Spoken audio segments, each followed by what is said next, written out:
Welcome back. This Memorial Day weekend, of course, we remember those who died serving in the military, including Second Lieutenant Thomas Kelly of Livermore. 81 years ago, Kelly's plane was shot down during World War II with the wreckage and Kelly's remains thought to be lost forever. But an extraordinary effort by one family is now bringing Thomas back home 81 years later, just in time to be celebrated this weekend. John Ramos has got the story. On Memorial Day, we remember those who died for their country, but there are more than 800,000 people listed as missing in action from America's wars. For each one of them, there is a family wondering what happened. This is the story of one family that never gave up asking that question.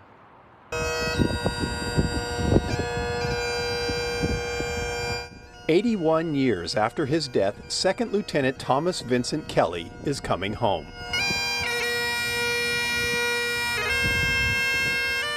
Thomas Kelly, Tommy to his friends, grew up in Livermore and enlisted in the Army Air Corps in August 1942.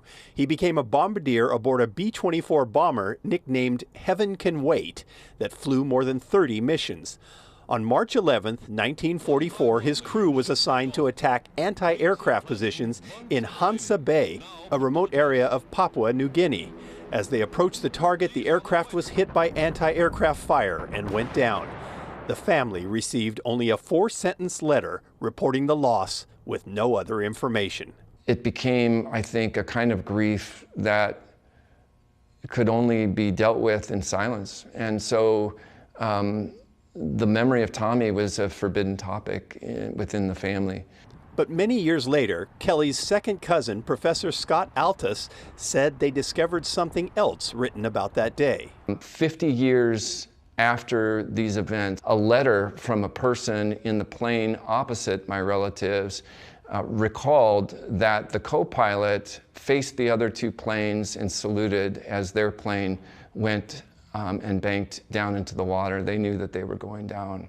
So the big focus for our family was to try to learn, well, what happened?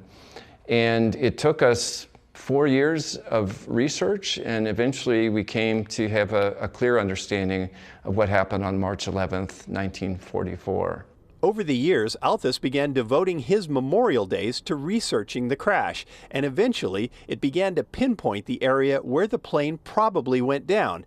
And that's when the family took action. But an aunt of mine, on her own initiative, decided to reach out to Project Recover and say, hey, our family's been doing some research. We think we know where this plane is in Papua New Guinea.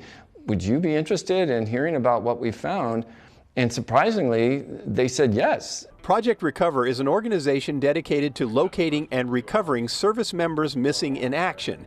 They put together a team of divers to survey the area identified by the family, and after 17 days of searching,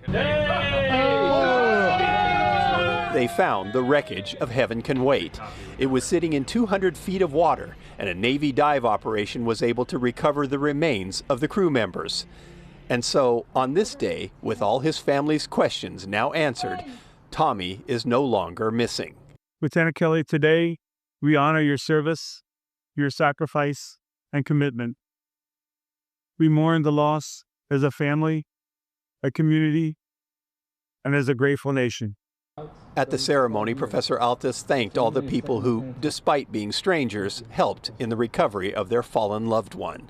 For his family gathered today, it's almost indescribable what this is going to mean for us. This whole part of our family's journey started on Memorial Day of 2013, and it is going to conclude on Memorial Day of 2025, exactly 12 years to the day. Memorial Day is about remembering the individual sacrifices of those who die in wartime, but that's something that's never quite known for those who simply go missing.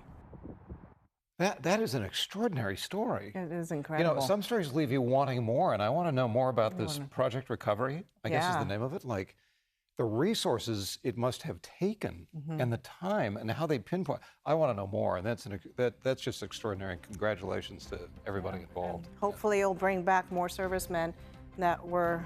They apparently know how to do it, and so 81 years afterward, they're able to celebrate this man. So good for them. 60 Minutes.